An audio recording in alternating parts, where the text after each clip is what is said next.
अब वो तुम्हारे दरवाजे नौकरी लेके आ रहा है, नौकर पर ताव दिखा रहे हो। है मैं तेरा मालिक हूं, वो तो कहता सरकार मैं तो पहले ही मालिक मान चुका। एक बहुत बड़ा वीर था, उसने बहुत हाँक रहा था मैं बहुत बड़ा वीर हूं, बहुत बड़ी शक्ति है, मैंने एक दिन में 10,000 पैर काट डाले, 10,000 पैरों को काट डाला। लोग घबरा गए, बोले खतरनाक बुद्धि, 10,000 पैर काट डाले, ओह ये बहुत बड़ा आदमी, वीर मार्तंड की उपाधि दी जाए। लोगों ने कहा महाराज जी बहुत बड़ा वीर है। राजा ने कहा कि ये तो बहुत बड़ा वीर है, बहुत बड़ा, 10,000 पैर एक दिन में काट डाले। बीरबल कहते हैं राजा साहब आप पूरी बात सुनिए, उसने 10,000 योद्धाओं के सैनिकों के पैर काट डाले, उससे ये पूछो कि सिर क्यों नहीं काटे, कि वो पहले ही से कटे हुए थे।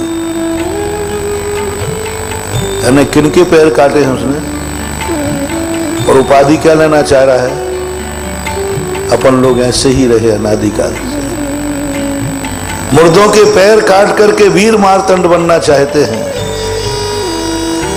हम अपने से हीन दुखी विकारियों पर परेशान लोगों के मालिक बनना चाहते हैं। यही कर्तृत्व सबसे बड़ा मिथ्यात है, यही स्वामित्व सबसे बड़ा मिथ्यात है, और यही आश्रय के बंध का कारण है। और यही बात की कही थी कि अभाव और प्रभाव यही सबसे बड़ा दुष्प्रभाव है, कि वो दूसरे पर प्रभाव दिखा रहा है।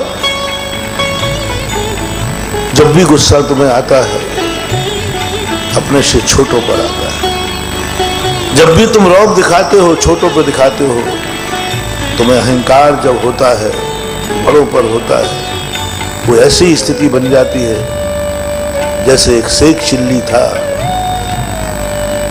उसके अंदर एक रौब जागा, मलकियत जागी। एक दिन वो छाछ बेचा करता था, तो एक दिन छाछ बेचने के लिए ब्यावर में आ गया, ब्यावर का ही होगा, और बेचते बेचते वो छाछ को ला रहा था, रास्ते में थक गया, एक पेड़ के नीचे सो गया, और जैसे ही सोया तो उसे नींद आ गई। नींद में एक स्वप्न देखता है कि मैं छाछ बेचते बेचते एक दिन बहुत बड़ा आदमी हो गया, और मेरे पास बहुत पैसा हो गया, तो मैंने खुद की एक भैंस खरीद ली, और भैंस का दूध बेचते बेचते मैं बहुत बड़ा आदमी हो गया, मेरी शादी हो गई, और घरवाली आ गई, और एक बेटा भी हुआ। और बेटे ने मेरी बात नहीं मानी, ऐ बेटा ऐ छोकरा मैं तेरा बाप हूं इधर आ। उसने नहीं मारी तो हमने एक जम के लात दी उसने। जैसे ही लात मारी, वो छाछ की हंडी, वो क्या मामला है, मैं स्वप्न में इतना बड़ा मालिक बन गया, तो आज की छाछ बेचने की मजदूरी भी हाथ से। किसको लात मार रहे हो? छोकरे को, बच्चे को, जो पहले ही तुम्हारी शरण में आकर के गिरा है, तुम्हारी गोदी में आया गया, तुम्हारी शरण में आ गया, वो तुम्हें पहले ही कह रहा है कि तुम मेरे पिता हो, मैं तुम्हारा बेटा हूं। उसके ऊपर हम लात मारने की बात सोचते हैं, उसके लिए हम अपना स्वामित्व मानते हैं, मैं तेरा बाप हूं।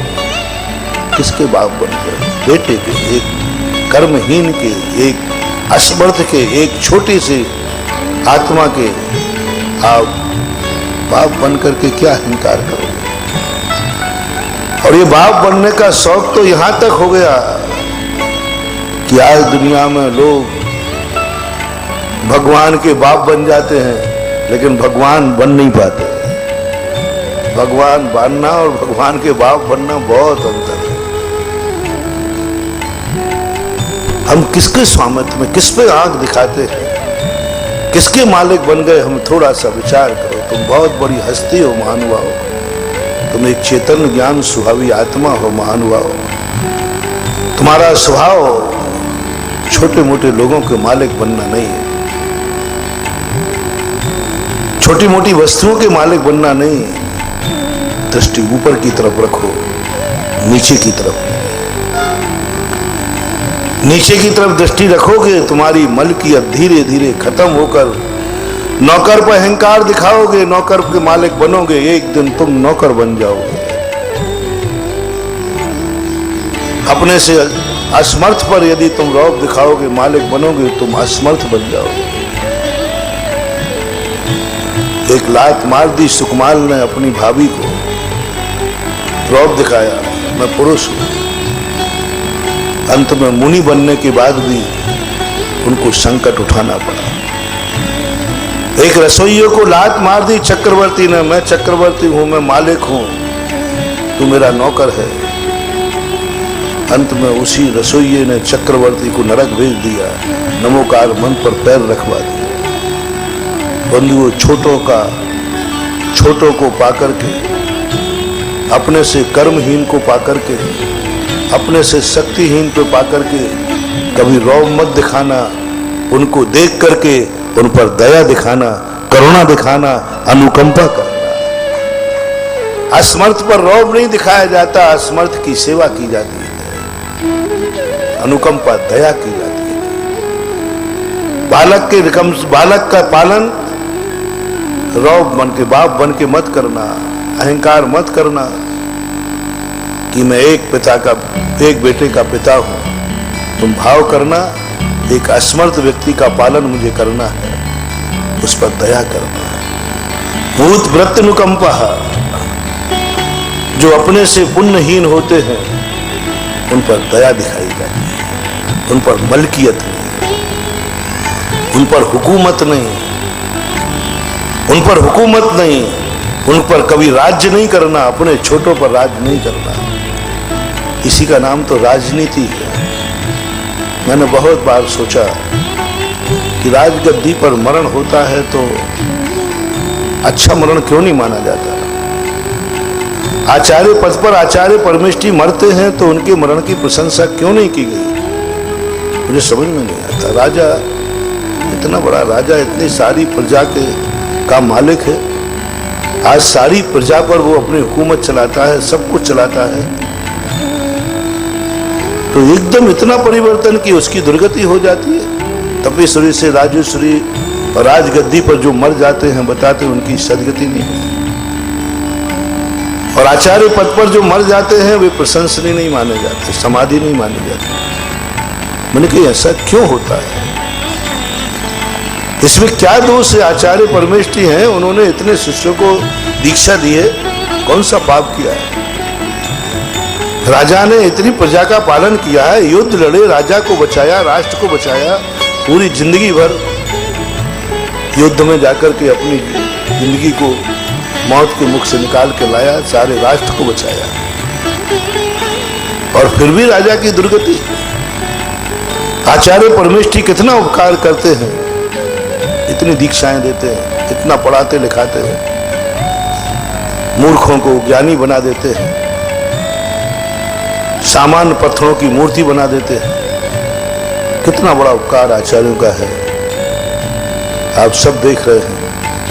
हम लोग जो आज मूर्ति बने बैठे हैं, एक आचार्य परमेष्ठी की देन है। मैं आपसे पूछता हूं, राजा की तो बात छोड़ो, मान लो कोई स्वार्थी राजा हो सकता है, लेकिन हमारे सच्चे भारतीय राजा की बात कर रहा हूं, खोटे राजा की बात नहीं। हिरण्याकश्यप, रावण जैसे राजाओं की बात नहीं कर रहा हूं, ये तो दुर्गति जाएंगे ही जाएंगे। मैं उनकी दुर्गति कर रहा हूं जो बहुत अच्छे राजा हैं, बहुत अच्छे राजा, न्यायप्रिय राजा, ऋषभदेव जैसे राजा,